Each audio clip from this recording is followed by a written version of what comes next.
So there was a vote 314 to 104 to try to take out funding for Israel. It failed. The 314 Israelis voted to keep the funding for Israel. Of course, they're all funded by the Israeli lobby. That's why they sell you out. Haley Stevens is a Democrat who voted yes, keep the money in for beloved Israel. She, of course, has Israel come to her in her dreams. She's now running for the Senate seat. That's her quote. Senate seat in Michigan against Abdul El-Sayed. Abdul says it would have easy no vote for him for funding Israel. Yes vote on the Massey Amendment. And so she says, no. And she said earlier that she had gone to Congress to serve Michigan. Just kidding, to serve Israel. She literally said to serve Israel. So there, even though it's greatly harmful to her in her Senate race, and the polling indicates that, she still had to vote for Israel. Why? They've put in $50 million against Abdul El-Sayed in Michigan. They're like, he's a Muslim. He won't even serve Israel at all.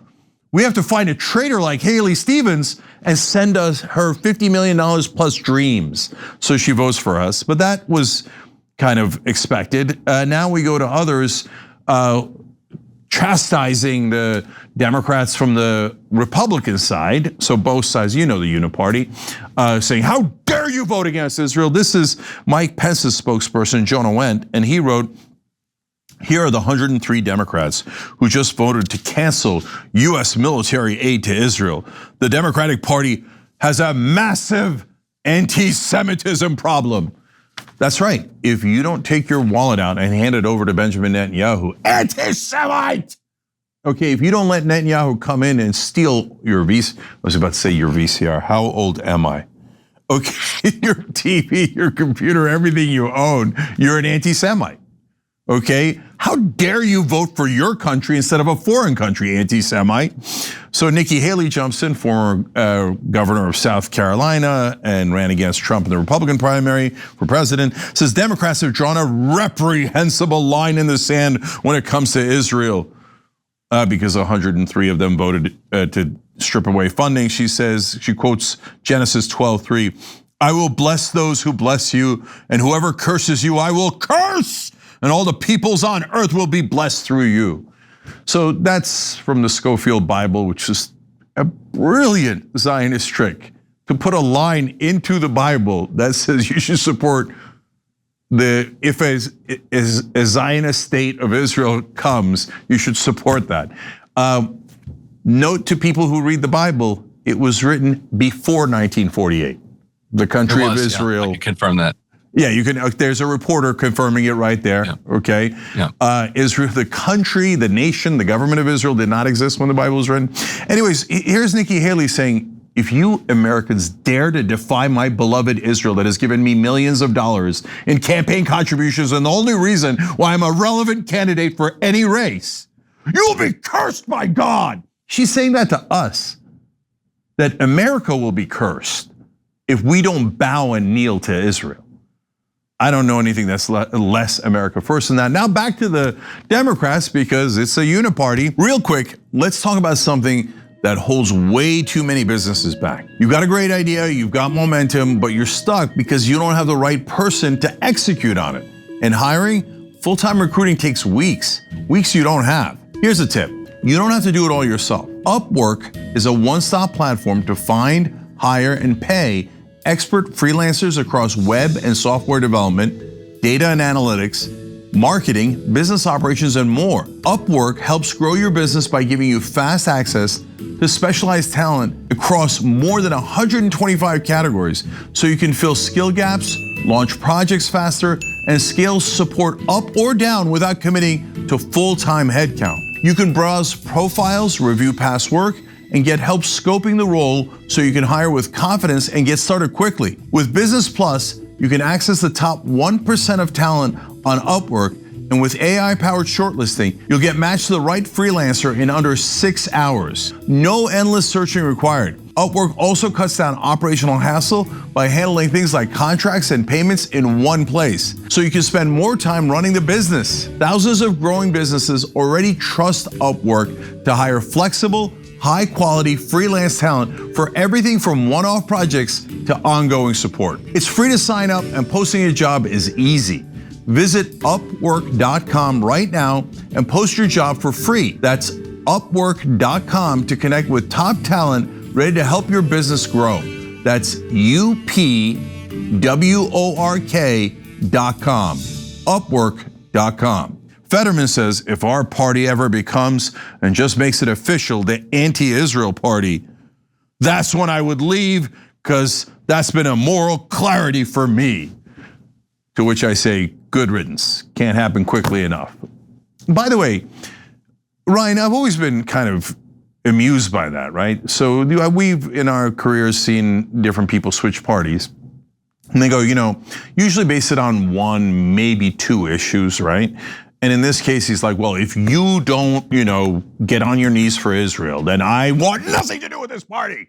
Okay, I hate Americans. I only want to serve Israel. Okay, John, we already know that. We all know that. But what that would entail, Ryan, is he would then presumably have to switch all of his positions to caucus with the Republicans, thereby saying, I've been a fraud all along. I never meant a word I said. This has all been for my own political power and aggrandizement. Isn't that kind of baked into that statement?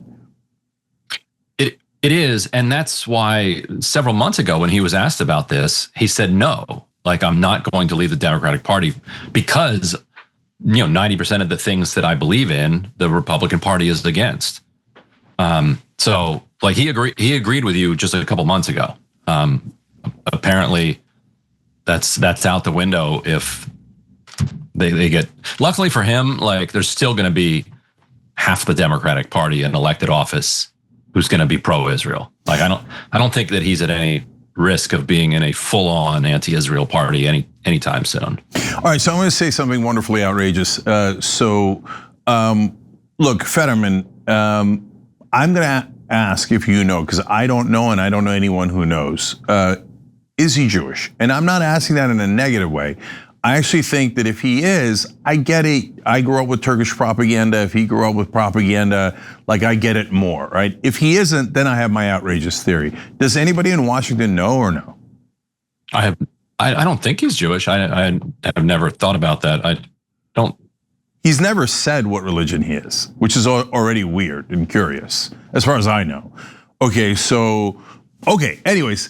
But if he's not, if he didn't grow up with like a natural affiliation with Israel that I would understand at least, then I have him power ranking #1 for who Israel has blackmail on.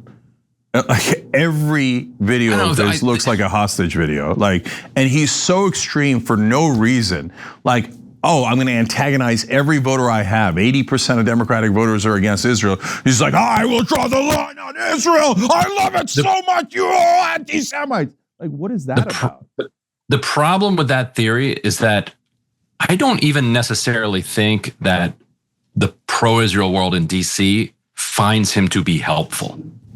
Like, I think he's such an outrageously over-the-top defender of Israel. And like, he will defend things that every other Israel supporter will recognize tactically you need to criticize and separate out and say, well, that's something that does not represent what Israel truly is, and it's blame it on Netanyahu and move on and say we're going to work to make sure that something like that doesn't happen again.